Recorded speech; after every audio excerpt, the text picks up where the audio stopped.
Shri Jagan Thakur HAS उपमंडलाधिकारी Dalhousie हमारे बीच होंगे। मैं सभी उपस्थित समूह से आग्रह करूंगा कि वे अपने अपने स्थान ग्रहण कर लें ताकि कार्यक्रम के संचालन में किसी प्रकार की बाधा उत्पन्न न हो। धन्यवाद। जिन बच्चों ने राष्ट्रगान प्रस्तुत करना है कृपया मंच के पास आ जाएं। आदरणीय श्री जगन ठाकुर जी उपमंडलाधिकारी डलहौजी हमारे बीच आ चुके हैं।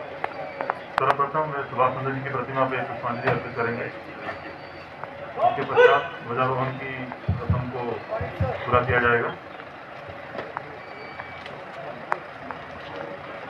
NCC के कैडेट द्वारा हमारे आरके मुखिया जी को एस्कॉर्ट किया जा रहा है।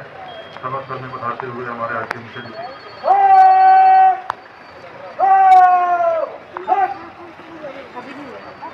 गार्ड दक्षिण तथा उनकी टुकड़ी द्वारा किया जा रहा है।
राष्ट्रगान का उच्चारण किया जाए।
कमांड किया, ट्रेन किया, इसके लिए ये देश आपका आभारी है। और मैं दोबारा अपने एयर कमांडर अशोक महाजन साहब से कहूंगा कि चलिए, क्योंकि एक वायु योद्धा अगर दूसरे वायु योद्धा को सम्मान से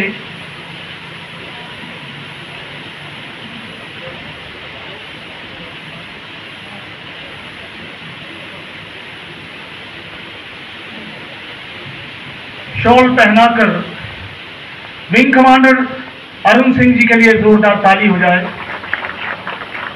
और सर, हमारा सौभाग्य है कि आप आज डलहौजी में थे और इस कार्यक्रम में आए।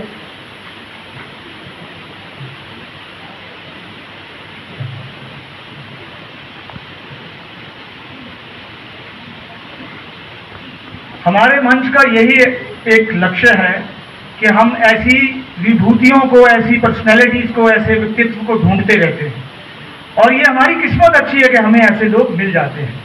Thank you very much wing commander, thank you sir. वतन की राह पे जो एक उम्र गुजार दे, वतन की राह पे ताल्लुका था 14 अगस्त का, आपको याद है क्या?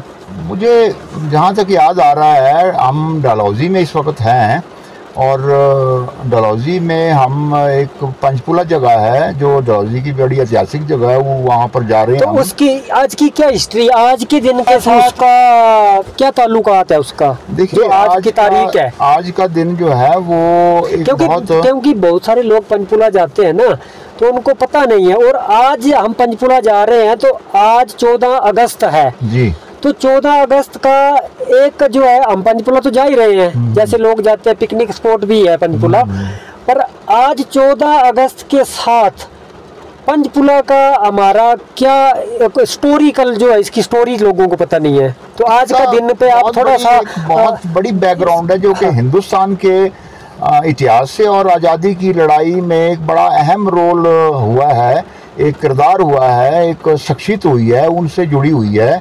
तो उसका कनेक्शन ये पंचकुला जगह जो है जहाँ पर हम जा रहे हैं वो जुड़ा हुआ है 14 अगस्त को, क्योंकि उस किन के साथ जुड़ा है ये एक बहुत बड़े हिंदुस्तान के क्रांतिकारी थे आज़ादी से पहले, जो कि टॉप के जो क्रांतिकारी थे। क्रांतिकारी तो बहुत सारे हुए हैं, हजारों लाखों लोगों ने हिंदुस्तान की आज़ादी में अपना कुर्बानियाँ दी हैं, लेकिन जो बिरले लोग थे जिन्होंने इसका कर्णधार, जिनके कंधों पर इसका भार था, उनमें से एक अजीत सिंह, सरदार अजीत सिंह जो थे, वो उनका इतिहास इसके साथ जुड़ा हुआ है, पंचकुला के साथ। जी जी। तो आप हमें थोड़ा विस्तार से बताएंगे?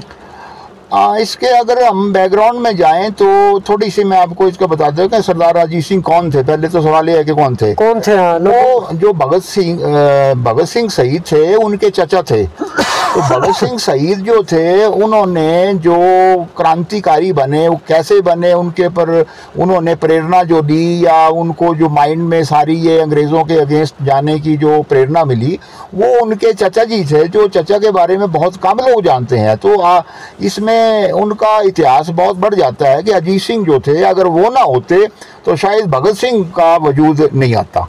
तो चचा से उन्होंने इंस्पायरेशन के लिए, उनके रोल मॉडल थे, नाइक थे वो। पर ज्यादातर तो लोग भगत सिंह को जानते हैं और अजीत सिंह जी को बड़े कम लोग जानते हैं। इसलिए कि उनका दौर जो था वो हिंदुस्तान के बाहरी रहा। वो तकरीबन 40 साल तक, जब अंग्रेज़ों के ज़माने में हिंदुस्तान में वो क्रांतिकारी बने, तो उनका ज़्यादातर पीरियड तकरीबन कोई 40 साल का पीरियड अंग्रेज़ों ने उनको यहाँ से निकाल दिया गया था। तो वहाँ से निकाला मिला था उनको, देश निकाला मिला था। क्यों मिला था?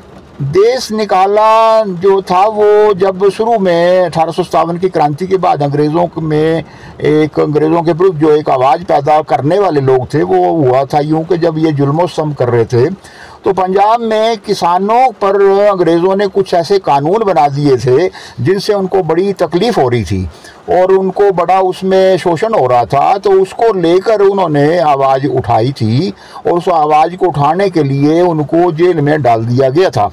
तो कौन से कानून थे वो? क्या कानून थे ऐसे जिसके लिए इनको ये विद्रोह करना पड़ा? ये ज़मीन से संबंधित दो तीन टाइप के थे। उसमें से एक बड़ा कानून ये था, से फिर ये जो अजीत सिंह थे, इन्होंने एक लीडर के रूप में उभरा और अंग्रेज़ों के विरुद्ध उन्होंने एक बहुत क्रांति की। उनके साथ और लोग भी थे उस दौर में, सुभाष चंद्र बोस, और ये सारे संगठन बन रहे थे सारे। तो इस वजह से जब उनको ये गया तो उनको गिरफ्तार करके बर्मा की जेल में, मांडले जेल है वहाँ पर, और उनके साथ और क्रांतिकारी भी थे जो लाला लाजपत राय थे, बाल गंगाधर तिलक थे, तो वो उनको जेल में डाल दिया गया। डलहौजी से क्या इनका लगाव है? ये डलहौजी ये क्यों आए और कब आए? ये बात बड़ी इम्पोर्टेंट है कि हिमाचल से उनका क्या कनेक्शन होता, जबकि वो पंजाब के रहने वाले थे। उनका डलहौजी से क्या कनेक्शन है? तो कनेक्शन ये था सर, क्या बात ऐसी है कि ये डलहौजी पहले गुरदासपुर डिस्ट्रिक्ट पंजाब का ही पार्ट था। अच्छा। तो वहाँ पर ऐसा जब ये क्रांतिकारी बने तो बर्मा जेल में जब गए तो मांडले जेल में डाला गया। तो वहाँ से फिर इनको कुछ टाइम के लिए रखा गया और रिहाई इनको वहाँ से हो गई थी।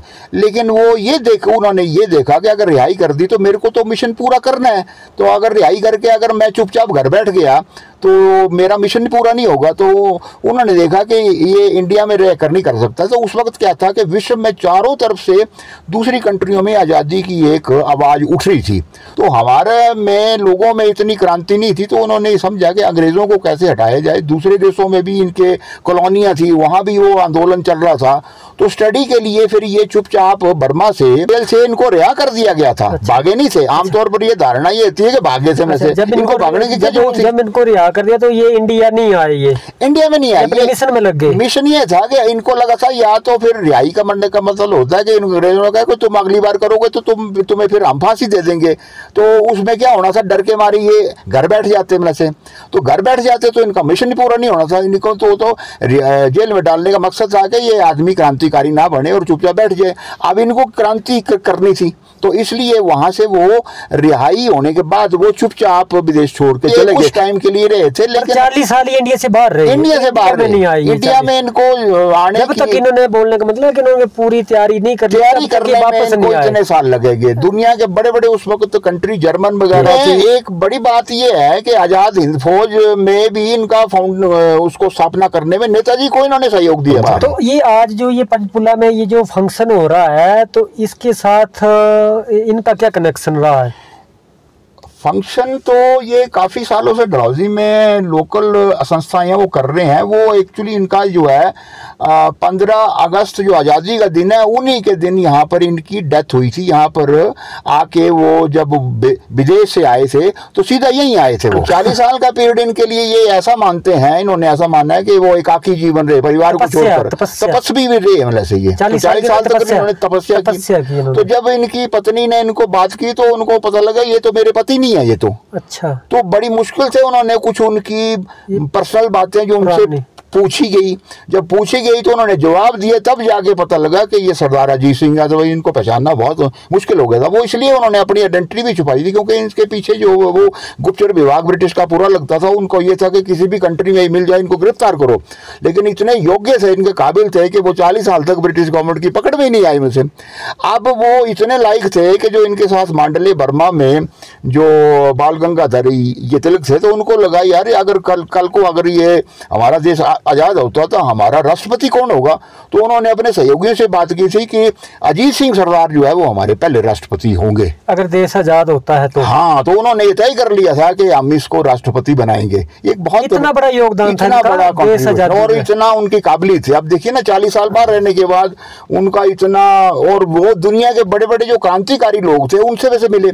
वो जर्मन में वैसे मुसोलिनी एक बहुत बड़े क्रांतिकारी हुए थे, उनसे जब मिले तो उनकी पर्सनालिटी से शक्ति और उनके वो उन्होंने इनको अपना गुरु मान लिया था। ये बात ऐसी है कि 15 अगस्त को ही मनाया जाता है या 14 अगस्त को? ये आमतौर पर धारणा ये है कि 14 अगस्त को उनकी डेथ हुई है, 15 अगस्त को इनको जला दिया गया। ये एक्चुअल में ऐसी बात है। 14 अगस्त को रात को 12 बजे जब डिक्लेरेशन हुई तो उसके बाद इनकी सुबह 4 बजे डेथ हुई थी। 15 तारीख को 14 तारीख की रात थी और सुबह 4 बजे इनकी डेथ हुई है। परिवार वालों को इन्होंने जगाया और उनसे इन्होंने बातचीत की और उसमें कहा था कि जब इनको रेडियो पर खबर मिली तो इतना खुश हुए, लेकिन उनको दुख इस बात का है कि इस देश का बंटवारा हुआ।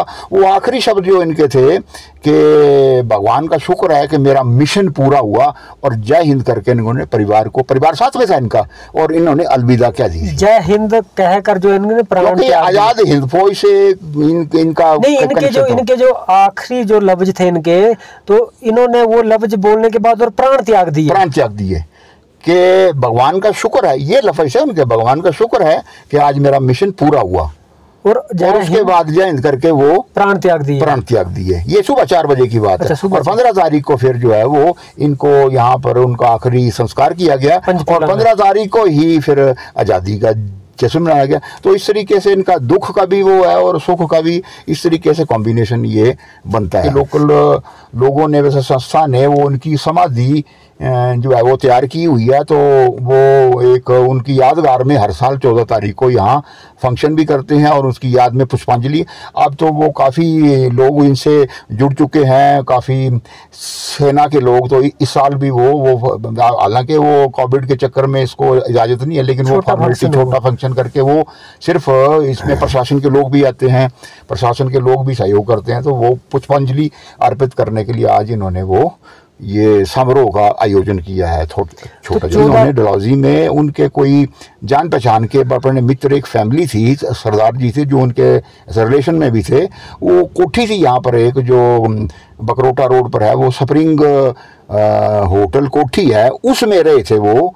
और उसमें उन्होंने अपने आखिरी जो है वो सांसें ली थी। ये यहाँ का इतिहास है। एक चीज और है हमारी कि ये जो डलहौजी है इसमें हमारे ज़्यादातर क्रांतिकारियों के साथ जुड़ा हुआ स्थान है। जैसे सुभाष चंद्र जी बोस का भी यहाँ लगाव था, अजीत सिंह जी का भी था, रविंद्रनाथ टैगोर जी का भी था। तो ये हमारा एक हिस्टोरिकल प्लेस हुआ। ये बिल्कुल बिल्कुल बहुत ज्यादा हिस्टोरिकल प्लेस है। हिल स्टेशन से ज्यादा, हिल स्टेशन से ज्यादा इस जगह में स्टोरी, बहुत बड़ी स्टोरी है। जिन हीरो ने की उनके पीछे कौन लोग थे, जिनके इंस्पायरेशन से वो लोग जो है वो छुपे हुए हैं आज तक, उनको पता ही नहीं है। मतलब से जितने भी क्रांतिकारी रहे हैं वो डलहौजी के साथ टच में रहे, मुझे लगता है ना। पर सुभाष चंद्र बोस जी 5-6 महीने तक रहे हैं, अजीत सिंह जी हैं, रविंद्रनाथ टैगोर जी भी यहाँ पर रहे हैं। अंग्रेजों ने हिंदुस्तान को आजादी देने के लिए 2 टुकड़ों में बांट दिया हुआ है। तो जैसे उनको इस खबर का पता लगा तो एकदम से उनको इस चीज का बहुत बड़ा धक्का लगा, शॉक लगा, और उनका स्वास्थ्य पहले ही बिगड़ा होता और वो इसने गंभीर स्थिति में ये पहुंच गए कि उनका वहां पर रहना बड़ा मुश्किल था। तो उनके स्वास्थ्य को मद्देनजर रखते हुए डॉक्टर ने उनको ये सलाह दी कि जगह है वो एक सैनिटोरियम है और वहाँ पर पहले भी सुभाष चंद्र बोस 5 महीने रहकर वो स्वास्थ्य लाभ प्राप्त कर चुके हैं। तो हो सकता है कि अगर इनको वहाँ भेज दिया जाए, वहाँ पर जाएं अपने परिवार के साथ में, तो वहाँ से स्वास्थ्य लाभ प्राप्त कर सकते हैं। तो ऐसा ही हुआ, वहाँ से वो अपने परिवार को लेकर डलहौजी में पहुँच गए और वहाँ पर पहुँचने के बाद वो अपने करीबी एक जान पहचान में से रिश्तेदारी में एक कोठी थी, स्प्रिंग कोठी के नाम से जानते हैं, वहाँ पर ये रहने लग पड़े। तो उसके बाद फिर वो लंबे टाइम तक बीमारी की हालत में रहे। लेकिन जब 14 अगस्त की रात को ये घोषणा की गई कि अब भारत आज़ाद हो गया है, तो वो उनको इतनी खुशी और उन्होंने अपने परिवार को सुबह 4 बजे जगाया और उनसे बात की और ये आखिरी लफ्ज़ ये कहे कि भगवान का शुक्र है कि मेरा मिशन पूरा हुआ। तो जैसे उन्होंने ये लफ्ज़ भी कहे तो उनकी सांसें, आखिरी सांस ली उन्होंने और जय हिंद करके वो इस फानी दुनिया से निकल गए। ये उनका यहाँ पर एक बहुत बड़ी ऐतिहासिक घटना डलहौजी के साथ जुड़ाव है इसका। ये